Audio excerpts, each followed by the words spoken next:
पीछे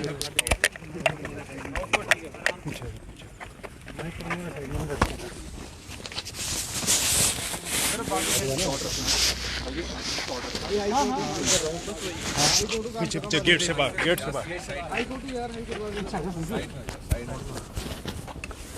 सर यही करेंगे सर, यहाँ पर बस सर यही लैंड जी एक ही माइक पकड़ा हूँ जी सर। आज मैं पूछने की जरूरत नहीं, मैं हिंदी और इंग्लिश में बोल रहा हूँ। आप लोग हिलाएंगे तो किसी का नहीं आएगा, सबको नुकसान होगा, इसलिए नीचे रख लीजिए। मैं 2 शब्द बोलूँगा हिंदी में, 2 शब्द इंग्लिश में। कोई प्रेस कॉन्फ्रेंस नहीं है, हिलिए नहीं और आवाज़ नहीं करिए तो किसी का नहीं आएगा। नहीं तो ऊपर कर रहे हैं आप तो नहीं आएगा किसी का। देखिए, मैं किसी और काम से आया हूँ, न प्रेस वक्तव्य के लिए आया हूँ, न प्रेस कॉन्फ्रेंस के लिए आया हूँ। आप लोग यहाँ पूछने आए हैं, इतनी तकलीफ उठा के, इसलिए बता रहा हूँ। मैंने यहाँ याचिका दर्ज की है आज, वो चुनाव को चुनौती देने वाली याचिका है, और उस याचिका में महत्वपूर्ण कानूनी मुद्दे उठाए गए हैं। माननीय उच्च न्यायालय अपने नियमों के अनुसार उस याचिका को देखेगा और उसके बाद उसमें अग्रिम आगे प्रक्रियाएं होंगी। चुनाव का खेल खत्म हो गया, चुनाव की बात खत्म हो गई। ये कानूनी प्रक्रिया है, इसमें कोई राजनीति नहीं होती है। और एक ऐसा थोड़ा सा विचित्र सा नियम है कि ऐसी याचिका दायर करने के लिए भी याचक को खुद पेश होना पड़ता है। आमतौर पे दायर करने के लिए खुद पेश होना आवश्यकता नहीं होती है, लेकिन चूंकि नियम ऐसा है इसलिए मैं आया हूँ, नहीं तो मैं आने का कोई शायद आवश्यकता भी नहीं होती इस वक्त। बाकी क्या होगा वो बाद की बात है, जब ये माननीय उच्च न्यायालय इसको देखेगा और इस पर एक्शन लेगा। सर किस तरह की आई हैव याचिका का जो मूल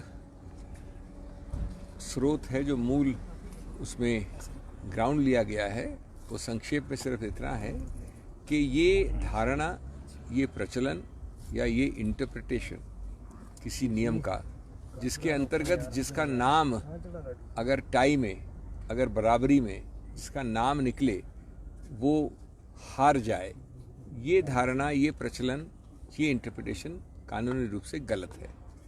ये आमतौर पे संस्कृति में, सोच में, कॉमन सेंस में जिसका नाम निकलता है, जब 2 ही लोग होते हैं और दोनों में बराबरी होती है, तो जिसका नाम निकलता है उसको जीतना चाहिए। ये जो नियम का इंटरप्रिटेशन दिया गया है किसी के भी द्वारा, वो गलत है, और इसलिए अगर ये इंटरप्रिटेशन गलत है तो जो परिणाम घोषित हुआ वो भी गलत होगा। ये भी मानना है कि जो एक्ट है, जो कानून है, उसमें ऐसा कोई नियम नहीं है। जो रूल है उसके नीचे, उसमें भी ऐसा कोई नियम नहीं है, लेकिन नियम का एक धारणा या एक इंटरप्रिटेशन दिया गया है, उसको चुनौती दी गई है। I have not come here for a press conference, I have not come here for dealing with the press. I happen to be here for a legal process. All the elections are over, politics is over. This is a challenge to the election purely on legal grounds.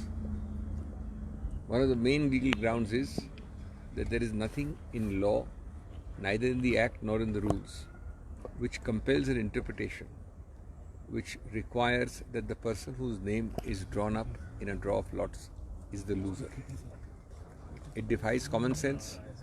It defies the old traditions, the old practice anywhere and everywhere in the world, that between 2 people, when there are only 2 people and not more than 2, the person whose name is drawn out in a lot should be the winner, not the loser. If our contentions are accepted ultimately by the Honorable High Court, then the result declared would have to be declared to be wrong. There is a strange procedure for election petitions which requires the petitioner to be present himself to file it. That is why you find me here today. That's about the long and short of it. I am here only for a few hours, and having filed it, I shall be going back to Delhi, and then the legal process will take over. Our lawyers will deal with it in the court. Thank you. Sir, जो आपके प्रस्तावक थे उन्होंने भी cross voting की, तो क्या इस तरह का प्रावधान है कि उनके खिलाफ कोई याचिका हो सकती है या की है आपने? अब मैं वो बातें अलग हो गई, खत्म हो गई। आज प्रस्तावक भी नहीं रहे, वोटिंग भी नहीं रही, क्योंकि वो डिस्क्वालीफाई हो चुके हैं। आज की बात कोई दूसरी बात है। ठीक, थैंक यू।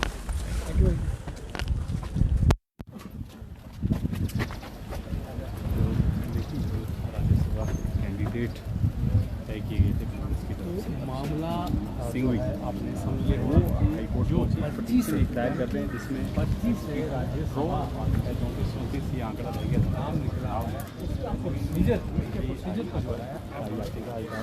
अभिषेक मनु सिंघवी ने हिमाचल प्रदेश ही है जिनमें आप इसको ड्रॉ होने पे बाद किसी का नाम निकलती है तो उसको अविनय का प्रावधान नहीं है। तो दर्शकों, यहाँ पर कांग्रेस के वरिष्ठ नेता व वरिष्ठ अधिवक्ता वो राज्यसभा में कांग्रेस के प्रत्याशी अभिषेक मनु सिंघवी यहाँ पर पहुँचे हैं और आज उन्होंने यहाँ पर उच्च न्यायालय में याचिका दायर की है। जिस प्रकार से राज्यसभा में यहाँ पर 34 रह गए थे और 25 से यहाँ पर फैसला हुआ था और यहाँ पर उस मुद्दे को लेकर ये पहुँचे हैं क्योंकि इनका साफ तौर पे कहना है कि इस तरह का कोई प्रावधान नहीं है और आज यहाँ पर वो हाई कोर्ट में पहुँचे हैं और इसको लेकर यहाँ पर याचिका इन्होंने दायर की है। सिस्टम से नाम निकाला गया लेकिन उसको ये चैलेंज करने पहुंची कि वो जो सिस्टम है वो नियमों के खिलाफ है, इस तरह का नियम और कानून में किसी तरह का जो जितने भी दर्शक एक बार फिर हमारे साथ जुड़े हैं तो हम आपको बता दें कि यहाँ पर इस समय उच्च न्यायालय में कांग्रेस के वरिष्ठ नेता अधिवक्ता वो राज्यसभा चुनाव में कांग्रेस के प्रत्याशी अभिषेक मनु सिंघवी यहाँ पर पहुँचे हैं और उन्होंने कोर्ट में एक याचिका दायर की है और इनका साफ तौर पर यहाँ पर कहना है कि जिस प्रकार से यहाँ पर 34 वोट थे और उसके बाद यहाँ पर पर्ची के द्वारा फैसला किया गया तो उनका कहना है कि इस तरह का कोई प्रावधान नहीं है और आज इन्होंने यहाँ पर कोर्ट में याचिका दायर की है। तो अभी तक इस लाइव स्ट्रीम में इतना ही। जो भी इस खबर में अपडेट होगी वो हम आपके साथ साझा करेंगे। तब तक के लिए हमें इजाज़त दीजिए। धन्यवाद।